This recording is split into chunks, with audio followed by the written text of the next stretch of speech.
Today I come to the second of my series of videos about practical food choices, and this means discussing dietary fats.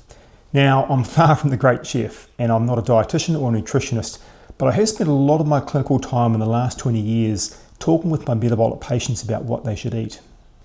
A whole lot's changed over this time. Foods have become a lot more complex, more industrialised, and generally more processed, so I think this discussion's overdue. In this video, we'll discuss what fat is, why it's important, and why it's been so inappropriately criticised in the past. And we'll talk about some good sources of dietary fat that you can include in your dietary pattern. Now, if you've watched pretty much any of our educational videos, you'll know that your dietary pattern is probably the most important predictor of your metabolic health, with or without bariatric surgery. You'll hopefully remember the key pillars of the dietary pattern that we recommend for those with metabolic disease. Firstly, prioritise protein. Don't fear natural fats. Restrict and control carbohydrates. Keep gaps between eating and avoid ultra-processed foods. Today we discuss the second of these, the fats in our diet. Pretty much all the fat we eat are in the form of triglycerides, which has got a little backbone of glycerol and 3 fatty acids. And when we talk about fat being burned for energy, it's mostly the fatty acids that get cleaved off and burned, although the glycerol is used, albeit in different ways. You might have heard about saturated fat and unsaturated fat. Saturated fat's got fatty acids that are fully linked with hydrogen atoms, and they're very stable, so they're usually solid at room temperature. Examples including animal fats, dairy fats, and some plant sources like coconut. Unsaturated fats have less than a full complement of hydrogens and are more likely to be plant in origin, including avocado, nuts and seeds, olives, and oily fish. The distinction between saturated and unsaturated fats is probably less important for you than you might think. Fat's a very important nutrient for you as one of our patients, and it truly deserves a special discussion. It's quite likely that you've been brought up to think that fat's bad for you, particularly saturated fat. You may well still think that. For most of us in Western industrialised nations, particularly if you're older than about 35, this fear of fat's become deeply ingrained in us. We've grown up believing that fat makes us fat, that fat causes heart disease, that fat causes cancer, clogs our arteries, amongst other things. Our parents taught us that fatty meat was bad for us, so we always bought lean meat and we trimmed off the fat. We were taught that saturated fat definitely caused heart disease, so we had margarine instead of butter, and we cooked in vegetable oils instead of butter or lard. Unfortunately, the basis on which we were all taught to avoid fat has turned out to be very shaky indeed. If we eat low fat, then we have to make it up with either protein or carbs, because these are our only 3 macros.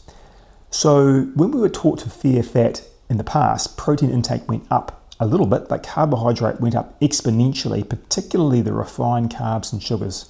And the result of Western populations adopting a low-fat diet was an exploding epidemic of carbohydrate-induced obesity, diabetes, and metabolic disease.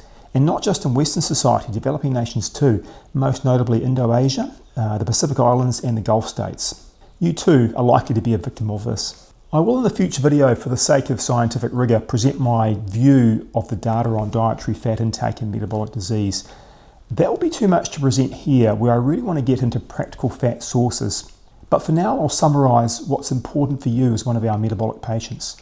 Firstly, there is no data suggesting that eating natural fats in moderate or even high volumes is a cause of obesity. Secondly, there is no clear evidence that eating natural saturated fats in moderate volumes is a cause of cardiovascular disease, although it may raise LDL cholesterol in some people. Thirdly, for a patient with metabolic disease such as obesity and type 2 diabetes, the risk of excessive carbohydrate intake far exceeds the risk of excessive fat intake.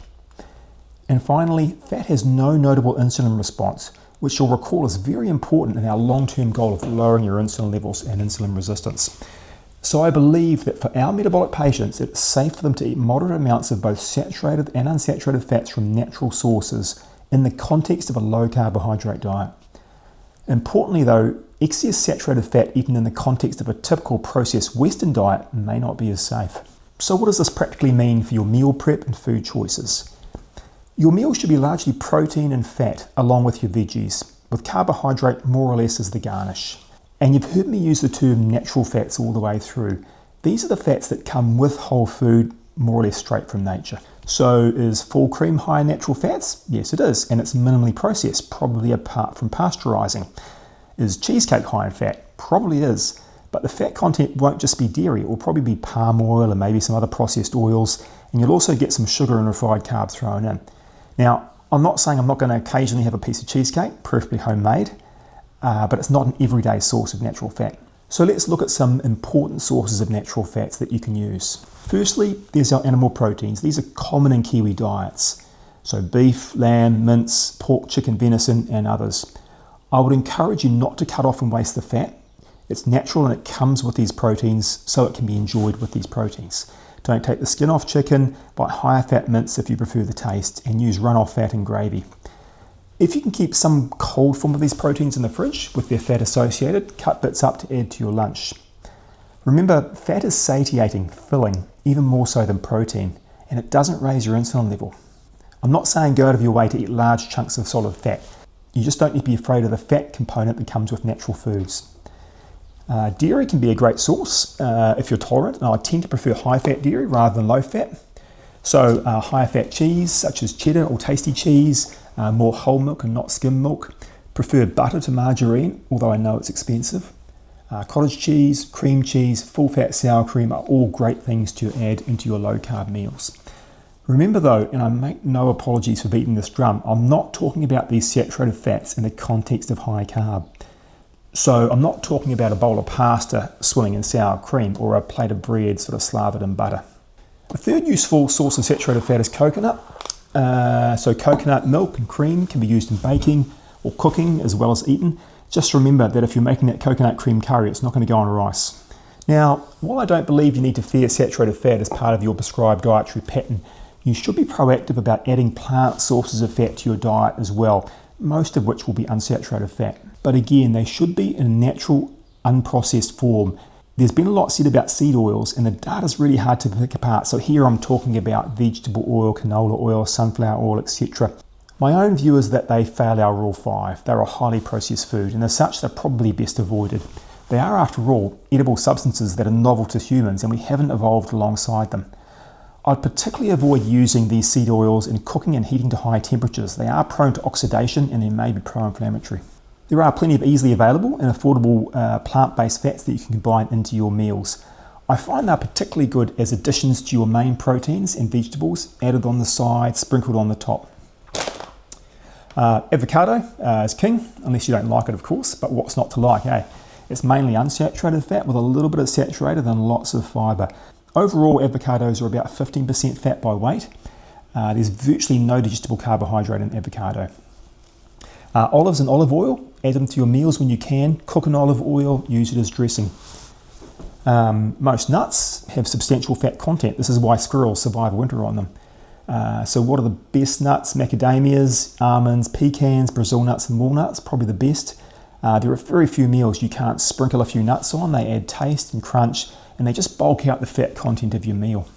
Seeds, like nuts, are just ripe to sprinkle on most meals. Chia seeds, flaxseed, hemp seed, pumpkin and sunflower seeds. They aren't overly expensive, and you use just a few each time, but they're a great way to increase the unsaturated fat content in your food. Finally, of course, Rowan can't help but talk about oily fish. It can be fresh forms, but canned is probably the most accessible and affordable. So salmon, tuna, sardines, mackerel and herring. You get them all at your supermarket. They're easy to find. My pick is mackerel. It's amazing value, one of the highest in fat. It's also got a slightly less fish smell, if that's a problem for you.